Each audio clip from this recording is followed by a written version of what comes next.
Hello, gumdrops and snickerdoodles. All right, so to start, I do want to do something kind of cheesy, but I feel like we have to do. We're going to start the wave. So if we can start on this side, for all of those you not familiar, you just stand up, put your arms up, and as soon as it hits you. So we'll start this way. On the count of 3. 1, 2, 3. Yes, and then bring it right back down. Yeah, baby. All right, pretty good. Thank you all for entertaining it. All right, my name is Porter, and my pronouns are she, her, they, and I'll be your moderator for today. I'd like to start. It's okay, it's not going to be that great. On my part, these folks are awesome. I'd like to start by acknowledging the land that we're on, the stolen traditional territory of many nations, including the Mississaugas of the Credit, the Anishinaabe, the Chippewa, the Haudenosaunee of the Wendat peoples, and is now home to many diverse nations, Inuit and Métis peoples of Turtle Island. As we organize on these lands, we recognize our privilege and obligation to continuously work to repair harms perpetrated upon Indigenous communities presently and historically. I'm pleased to introduce our panelists, several of the Start the Wave volunteers. We've got Taylor, D2, Dom, and Randy. And of course, I'd be remiss if I failed to mention the individuals not sitting up here, but who have been working their butts off this whole time. They're in the audience. We've got Portia, Charlotte, and Lee. And 2 of our team members who couldn't make it to the con, but who also put in endless hours for us, Danielle and Sean. All right, let's get started. So first up, we've got a question submitted by Morgan. How do you find the balance of not falling into perfectionism with activism and environmental work? This one is perfect for one of our longest standing eco heroes, Randy. I always seem to be the first one to go. This is a good question. I struggled a long time with activism. I wore myself out by trying to reach as many people as possible. And I just realized that it wasn't working for me. So I needed to, connect with people and, get my message across that way. My message was being lost the way I was doing it, the way I was trying to bring everyone in and really not developing that connection with them and so the best thing for me to do was to really take my time and sit with people and really get them to understand my perspective of the things that I fight for, the things that I'm passionate about. And so I find the balance was really important when it came to the emotional turmoil or the emotional toll that it took when trying to get my point across or for people to understand the perspective that I was trying to show them. So I find the balance was really focusing on my emotional health and my mental health. That's the biggest thing that I really took away from activism, and is that if your cup isn't full, if you don't have that energy for people, then you can't get that message across. So, the screaming, the yelling, all of that stuff didn't seem to work for me. It was the relationships that I had with people and protecting myself emotionally and just understanding that everyone is also not at the same place. We're all learning. And, I took my time to get to where I am, and I expect everyone else to get to the point in their own time. So really protecting your emotional or your mental health and really understanding that other people have different perspectives, and you need to be compassionate about that because we were there at one point too. Beautiful. Thank you, Randy. I've got to say, Randy is personally helped me on my journey. And she's such a boss. She has created her own eco-friendly stain for the furniture in her home. So if you need pro tips, this is the one to reach out to. Just rust and vinegar. That's all it is. Our next question is from Kath, and it reads, I've really enjoyed seeing the changes you've made to some of your pillars recently. What made all of this come about, and is there a process you use for this, or is it just something you know feels right? And I'd like to direct this one at our amazing founder, Dom. Sorry, I was talking about the finger guns whilst you were saying it, but we're talking about the pillar changes, right? Yes. Okay, awesome. Hi, everyone. Firstly, I just want to say thank you so much for coming. I'm so happy to see so many people in the audience and so grateful that this is my final event of the weekend and such a nice way to end it on such a positive note, so thank you. Thanks.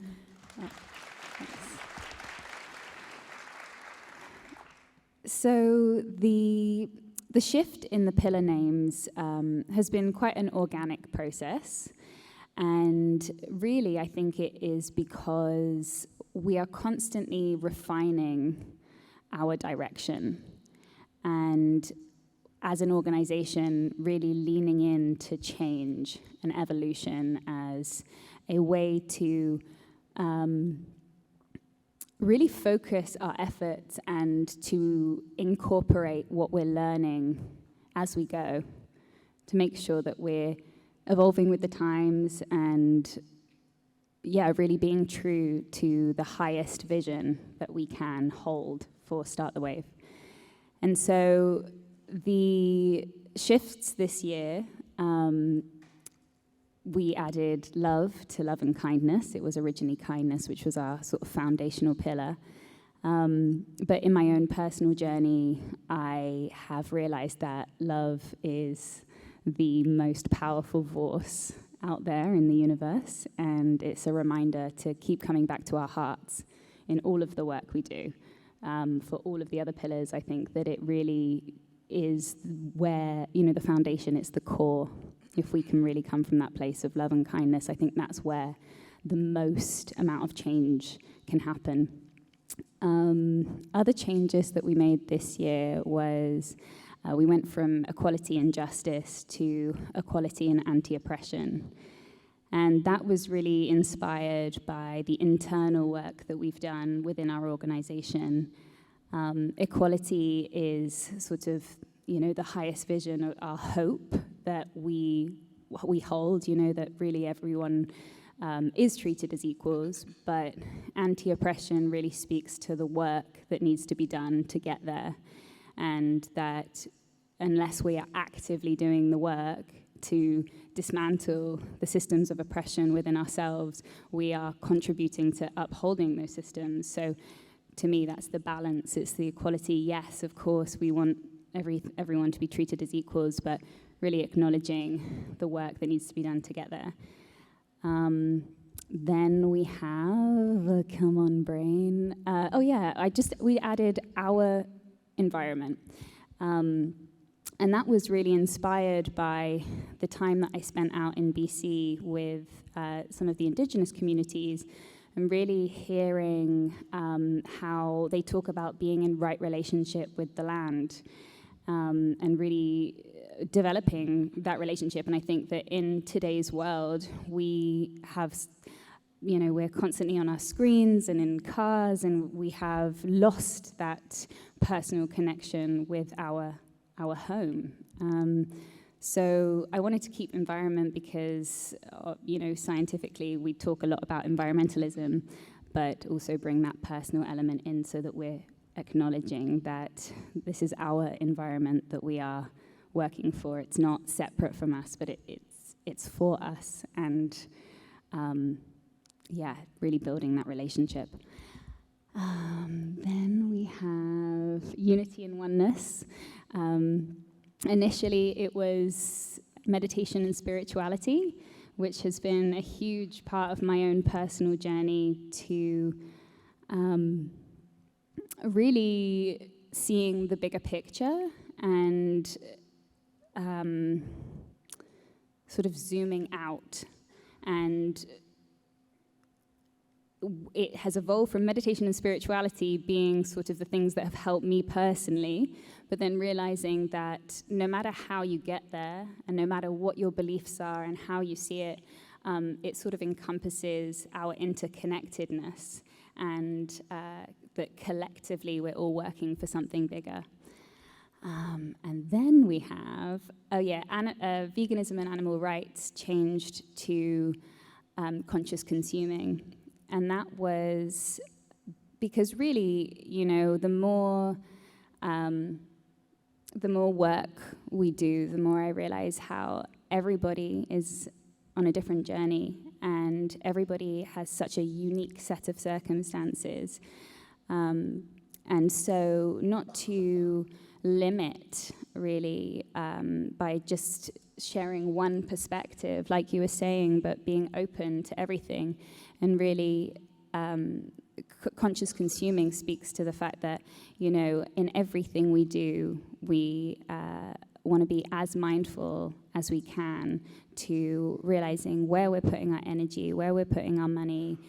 And of course, one of the first things that we can do to help the climate crisis is, of course, to reduce meat and dairy. So that encompasses it, but also includes every other aspect of what we consume. And were there any others?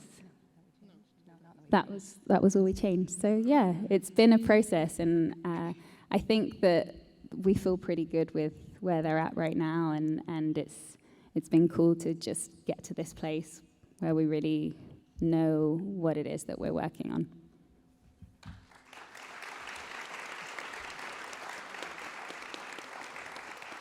Thank you, Dom. I've got to say too, just over the years, it's been no easy thought process. It's a very conscious effort, which has been beautiful to watch and to listen to and to learn. Now we've got a question submitted by Shay for the team. What is a good, memorable moment you have from being involved in Start the Wave? And I'm going to just open this one up, so whoever would like to respond. Can I go first? I would say meeting Randi. But I will go first. Actually, it was designing the T-shirts with D2. D2 and I were on a call one night, and we just decided, hey, let's do something fun, and we came up with the ideas for the special Acon shirts with the beavers and the pride flags. But I really got to see D2's creative process, and it helped me understand, you know, how much work they put into it. But I loved being a part of the creative process with D2. So that was definitely one of my most favorite times. Oh, that's nice.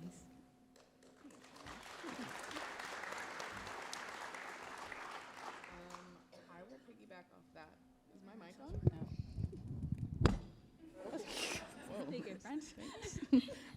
Yeah, I'll piggyback off that first. Thank you. I'm losing my voice. Sorry, I've been talking to so many of you this weekend. I'll piggyback off that because my best memory is creativity. It's one of the things that I spend the most time on for Start the Wave as the graphic designer. It was actually doing the pillar art. It was hours and hours and hours over months trying to come up with the perfect depiction of our pillars. And I worked very closely with Dom on that. And it was interesting. I was telling Taylor about it this weekend, and it was basically like a list of words. And it was like, give me these 20 things on one visual. And I was like, okay, I'll work that magic and see what I can do. And some of them were just right off the bat perfect, and some of them took 20 edits. But it was just so much fun to like get in your head and like be able to pull that vision out and actually make it. Yeah, because that like lights me up and jazzes me as far as my creativity, and that was probably so far the biggest design project I've had on the team. So yeah, that's my favorite memory. Are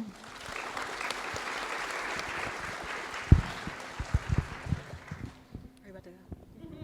Oh, Dom doesn't does mine have- work? So I'm pretty new to the team. So this is my first time doing something in person with a all these lovely people up here and people out there, all of y'all. And so mine is actually our meet and greet that we had the other day.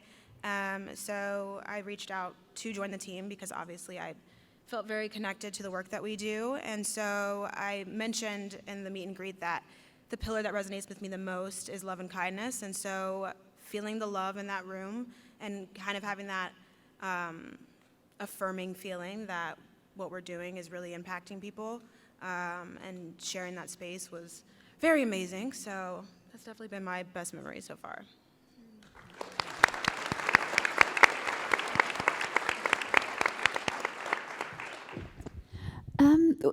What came to my mind when you said that was all of the first calls that I had with everybody that joined the team. And every time I just come away feeling so much gratitude that this magic experience that really all originated from UP that then helped me realize that I wanted to give back and find community has brought in some of the most beautiful people that I know, and just those initial conversations of connection, of really feeling blown away by the alignment, really, of this beautiful journey.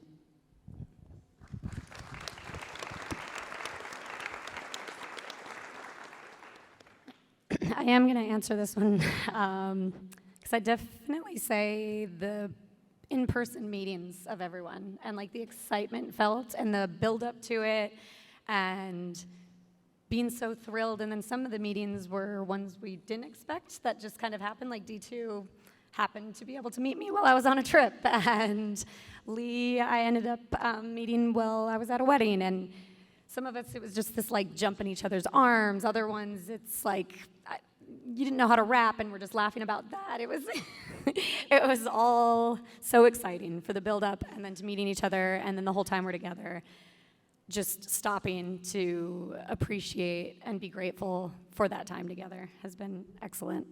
Can I just add to that? I think that I speak for everyone when I also say this. Con was pretty amazing and one of our favorite experiences. Yes. Yeah. Really, actually, I'd extend my answer to so many of you that I've been able to meet in person. It's been so cool and so fantastic, so thank you. Next, we've got the Vegan Erper, who said, Start the Wave has so many amazing resources on the YouTube channel that actually planted the seed for starting my own eco journey and has already posted videos this year highlighting eco merch creators. Shout out to our eco merch creators. Will there be other content similar to the spirituality, mental health, or more meditation content? And Taylor, given some of the newer initiatives that you're working on and your professional background, we would love for you to take this one. That's weird because I work with dogs. I don't work with dogs. I wish I worked with dogs. So yes and no. Yes, we will be doing more media work, videos, not necessarily on those specific topics per se, but we want to continue to just showcase the intersectional work that we do. So we have a disability panel that we shot, Zoomed recently, and that will be coming out. And I don't know if Alex is here. I was looking to see if Alex is here. But there's an incredible human. Yes. Alex, yeah. Shout out to Alex who worked with us. Yeah. And played a amazing role in helping us to put that together. So we'll continue to do panels, we'll continue to do group conversations that will be on YouTube and that will be showcased other places. But one of the things that I was really, really excited to share with these folks when I was reaching out to join the team was wanting to do more to amplify the voices and the stories of folks that are funded projects and that we have the opportunities to connect with and work with in different capacities. So we will be doing what we're calling community conversations. So myself and probably other folks on the team will be interviewing people, a little bit longer format, one-on-one, maybe like one-on-two, one-on-three, and using that as an additional way to talk with folks about the incredible things that they're doing, because we Start the Wave has connected with so many incredible people, and it's tough when you're doing grassroots work and doing projects to get your story out and to get your voice out. So we want to do what we can to highlight more people in additional ways, and I'm very excited, so keep an eye out for that.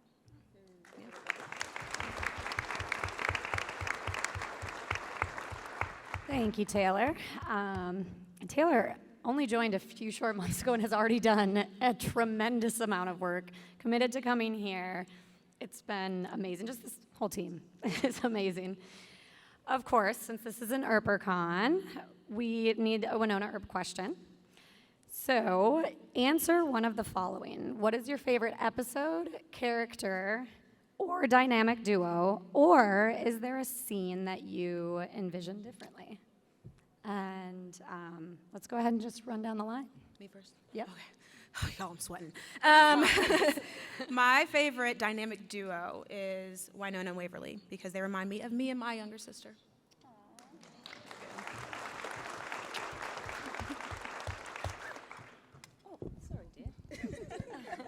Okay, thanks. I'm gonna actually do a different, like what I envisioned differently. So I actually envisioned the wedding a little different. I know a lot of people wanted it on the homestead. One of the my favorite things about the show is the callbacks to like previous scenes that we would like see in a later season with like a little bit of a change. So I always envisioned the wedding at the Wainwright with Waverly coming down the stairs in her wedding dress and Nicole being at the bottom of the stairs in a suit saying, "Oh, you're a vision." Waverly going, "Oh, please, like I didn't have time to accessorize." And Nicole being like, "It's okay, you're about to get a ring," and then having the wedding. So, yeah, that was always like my hope. But, I mean, the wedding was beautiful, so it's fine. That's so cute. I never thought about that. Aw. I think I'm gonna go with the Halloween episode just because I just had the best time. Like, I don't know if it's actually my favorite episode. I think I have probably quite a few, but just purely for the experience of working with Mel in that capacity, I'm gonna have to go with the Halloween episode. My favorite scene is actually one of yours. And it's the line that you say, "Also, I think I'm gay. Call you later." I missed it.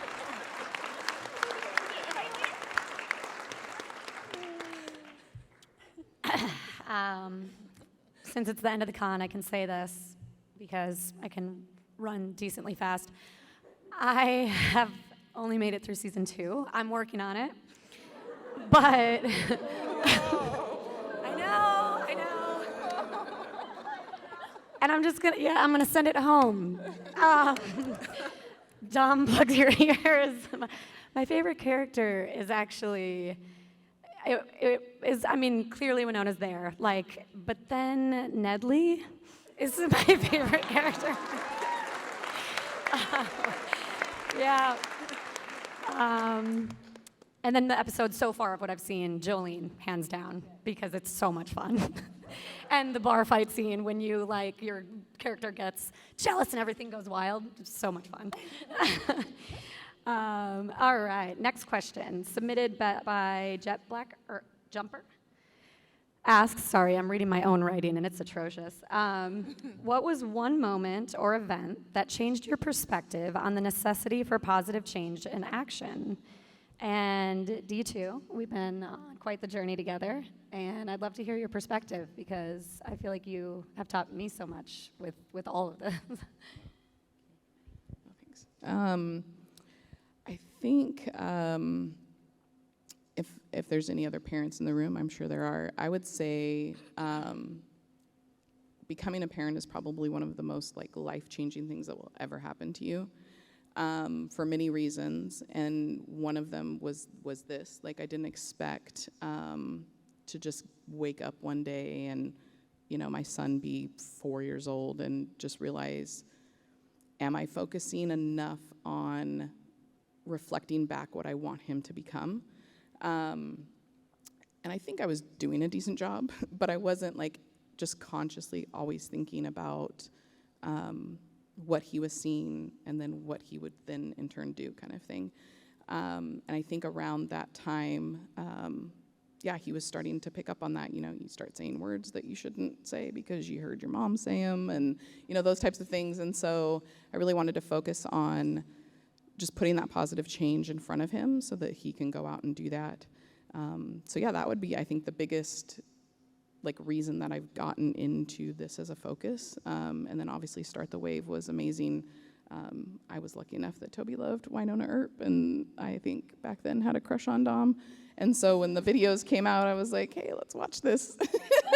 and then we, started using recycled bags, and he would be like, I need new shoes. Can we go to the secondhand store? And he was he was initiating those things. And when I would forget to do something or grab our bags before we went to the store, he would be reminding me. And the more that I saw those positive actions reflected, it was almost like he was reminding me constantly. And it was just this ongoing cycle of him reminding me to be the positive change, and then me reminding him. And yeah, that dynamic has just gotten even better as he's gotten older. He's almost 14 now, but yeah, I would say that's my biggest driver, probably, for everything in my life, but especially for this.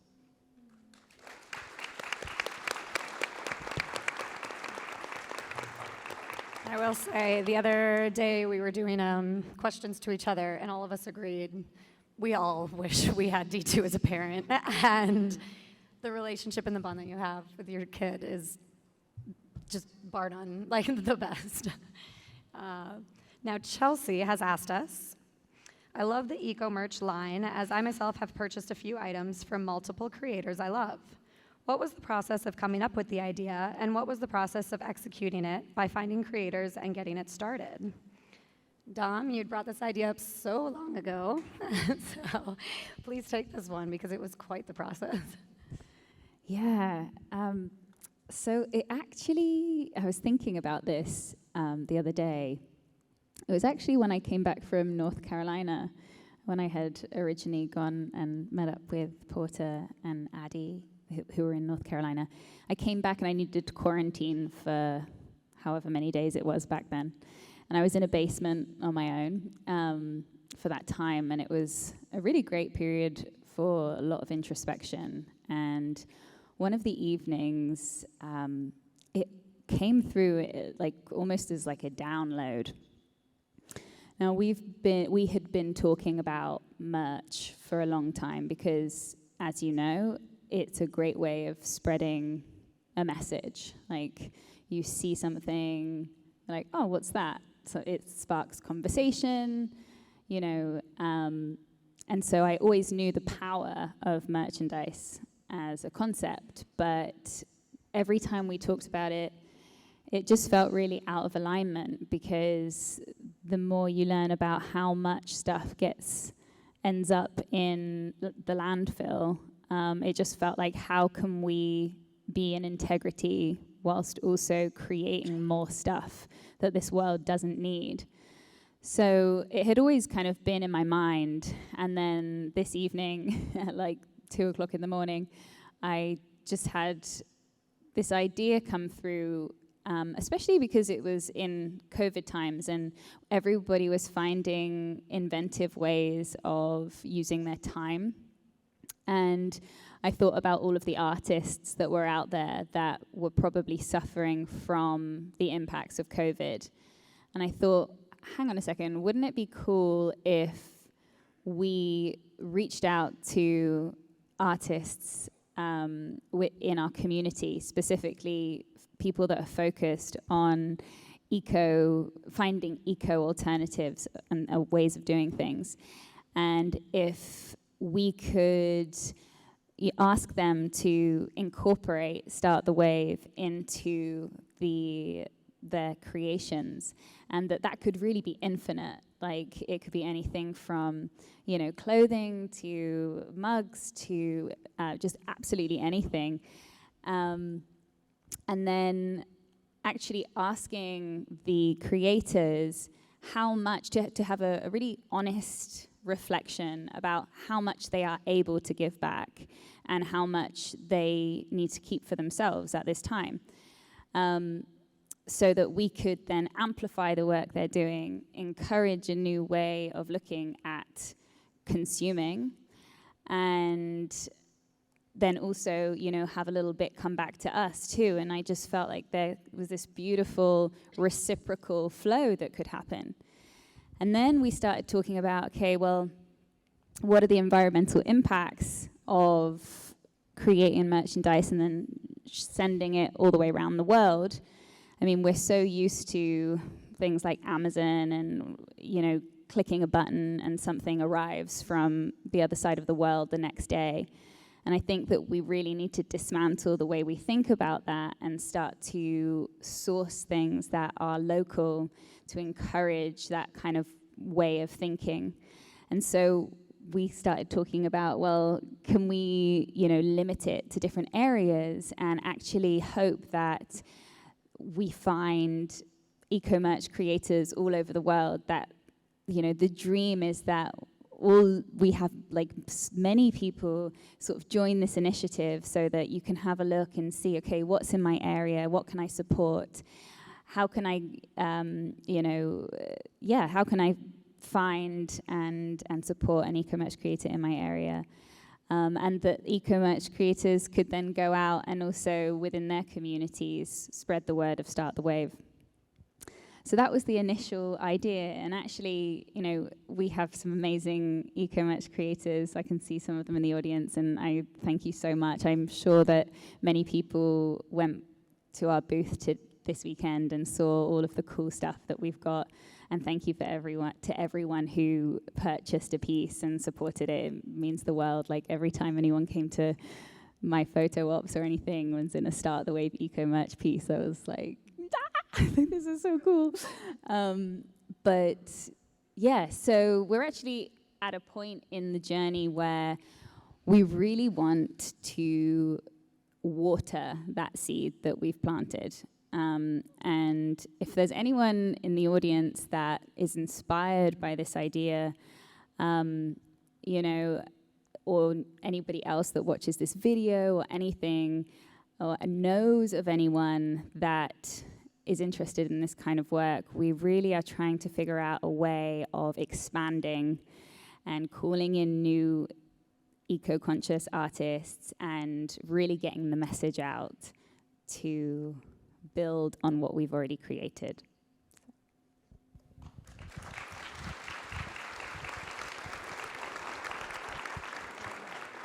Thank you.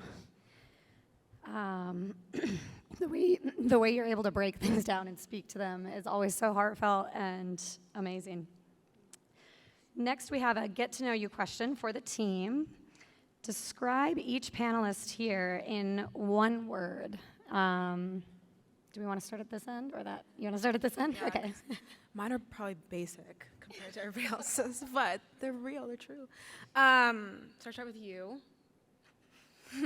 Portia. Oh my God. Y'all, we have Porter and Portia. I know that that was not on purpose. I'm genuinely so sorry. Oh my gosh. No, it's not on purpose. Porter, goodness. The word I thought of first for you was passionate. Do I need to explain them? No. Okay. Oh, Lord. Oh, Porter snorts. My word for D2 was friendship. My word for Dom was kind. My word for Randy was laughter.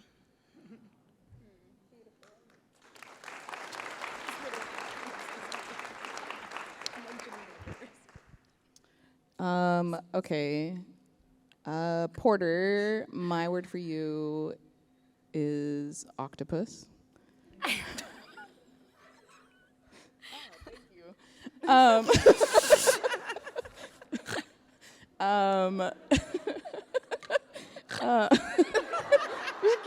Just keep going. We love the snorts. That should have been my word. Taylor is... That could go many of ways. I So. know. Where's Portia? Cocaine. Taylor, pictures. Dom, I'm just going to say Bob. And Randy is Nickelcade. We should explain some of them. Yeah, I guess you can explain them a little bit. We should I explain want some some of more these. like basic words like you. Y'all want D2 to explain them? Yeah. Oh my gosh. Yeah. Okay. So Porter is terrified of octopus, so it just makes me laugh. Taylor actually was able to come visit me a few weeks ago, and I realized that she hates pictures, and so like you just can't take a picture with her. And I love But pictures. I did it this weekend. Yeah, she did. Actually, one behind the stage. Yeah. So yeah, that makes me think of her because I tease her about it. Bob's your nickname. Like it's like a nickname that we have. So yeah, that was like the one that came to mind. And then Nickelcade is a very special memory I have when Randy came to visit and spent some time with my son. So yeah.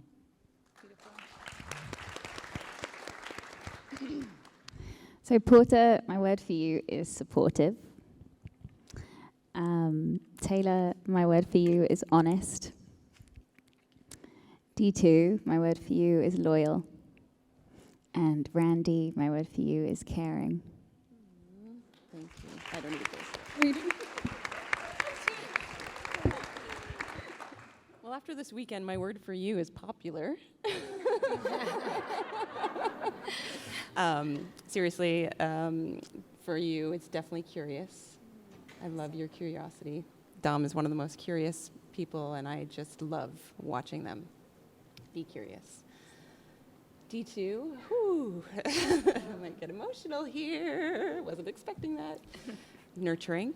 D2 is a very nurturing, caring person, will be there for you any second you need them. Taylor is very proud, strong person that I've learned about this weekend, and that's what I see. I see the pride in you, and I love it. And sorry.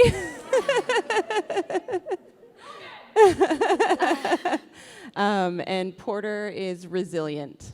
I love Porter's resiliency.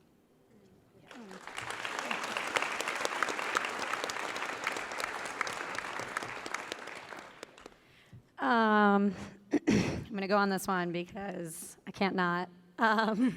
Taylor, Rent, the movie. Because, can I explain it? Yeah. Okay. Wait, what are you going to say? Oh, yeah. I don't know how many have watched the movie Rent, but I was watching it one day and we were texting, and Taylor and her sister, she's mentioned their relationship, which is beautiful, did, as children, the song Take Me or Leave Me with her sister, acted out in front of their parents. And then she sent me the gif of her parents' faces afterwards because it's a song about a couple battling. We did not understand the song at the time, clearly. Just to be clear. It was so great. D2, cucumber, because they are cool as a cucumber under any circumstances. I would also say savior, because you have been there for me an outstanding amount of times. From this weekend to many other times. Dom, this one was hard. I wanted to say Parent Trap, like I said to you before, because we attempted to learn the Parent Trap handshake for way too long. We failed. But I would say walks, because we've gotten some really good walks, like beach walks and moon walks, all the things that, and I'm always leaving you voice notes when I'm on a walk. Yeah.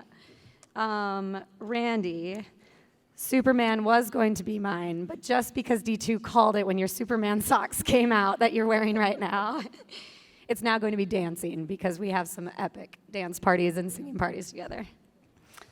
All right. I don't know why I'm clapping for myself. I'm just doing things now. I didn't. When did that go up? Like 30 seconds ago. Okay, 4.5 minutes. Last question, perfect. So Ethan and Chelsea asked similar questions, so we're gonna kind of put them together. They're not really put together, it's just all of them on one couple lines. What's your advice for people who want to get involved in their community Do you have any advice or guidance that you'd be willing to share on changes you made or actions you personally began taking that helped you feel you were starting to make a difference? And I'm going to leave this one open as well for whoever would like to answer.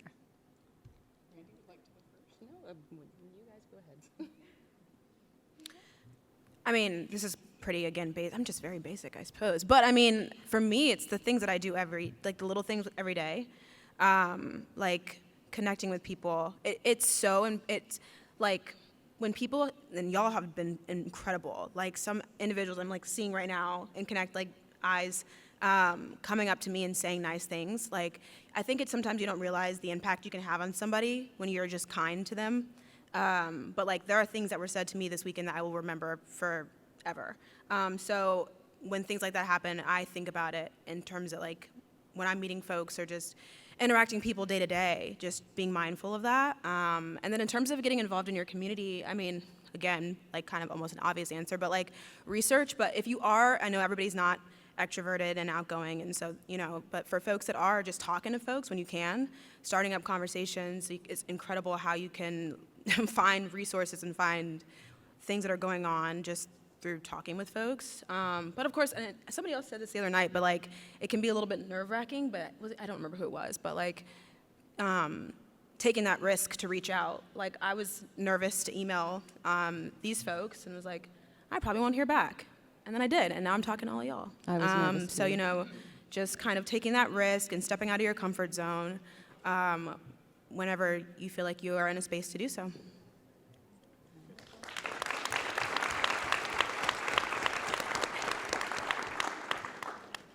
Yeah, I'm just going to echo what Taylor said, is that taking that step, it can be very nerve-wracking, but Dom kind of mentioned this, find that light inside of you, what makes you passionate, and yeah, take that first step.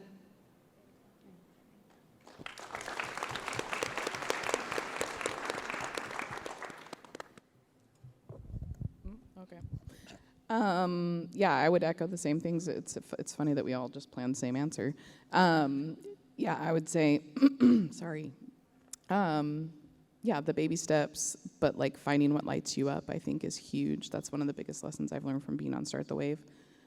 It's how we've organized our team, which I think is amazing, and why we work so well together. Is it's you get to pick what projects you're part of because you work on what lights you up, and so you get to kind of, you know, pull that passion out of yourself because you're picking that. And I found that outside of Start the Wave, that's really helped me as well in my community work and what I do outside of that. And so I would just echo the same things, basically. You want to echo again?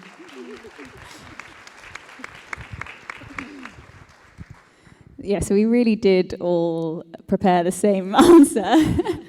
But it's true, I think that, just to echo, no, but really finding what lights you up and really listening to yourself before taking action, and then also just being brave and realizing that every single little thing you do has a ripple effect and impacts the collective. And starting small, like it doesn't have to be big, grand, huge stuff. I think that especially in today's world, I have found that it can be quite overwhelming when you start to do the work in so many areas that need dismantling and rebuilding. And there have been moments where I feel like it's so big that you almost feel paralyzed into inaction and almost like not knowing where to put your energy or what to actually do. But actually, like, the smallest things every day make a huge, huge, huge difference. And when you start building up that confidence of taking those steps, it becomes part of your everyday.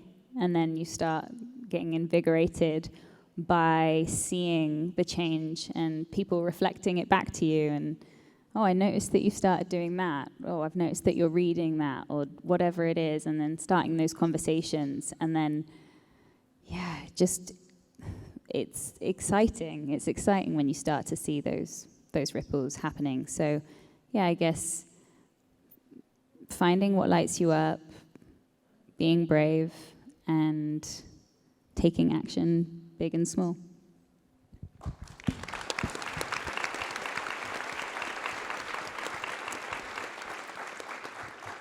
Unfortunately, we've reached the. Sorry, I'm a mic holder. I don't do many panels, but I'm gonna sit back for the end here. For all the questions we weren't able to get to, we do intend to put them into a blog, and so we will answer them all.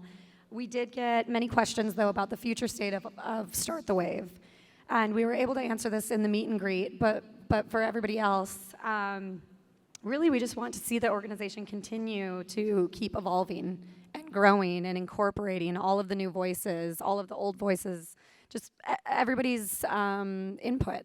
And watching it grow, and ultimately being able to fund more projects, to get individuals seen and heard, and continue to just do good things and learn together.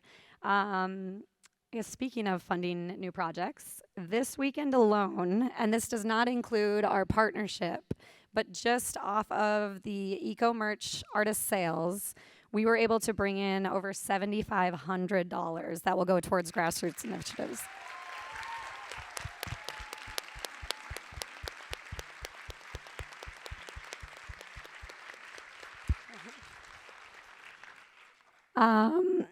For those of you too who have provided us feedback historically and now at this con, thank you. Thank you so much, because we don't take that lightly, and we genuinely, we have conversations about it, and we try so hard to take that information and do something with it. And from the bottom of our hearts, thank you, thank you, thank you. Thank you to all of you that are here. Thank you to those of you who have been wavemakers all along, and for those of you who will continue with us or are new to this.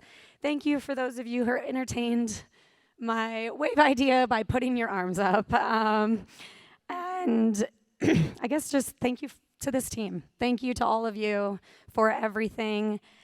And the hugest thank you of the weekend is to the ACON team, because without them, this would not have happened.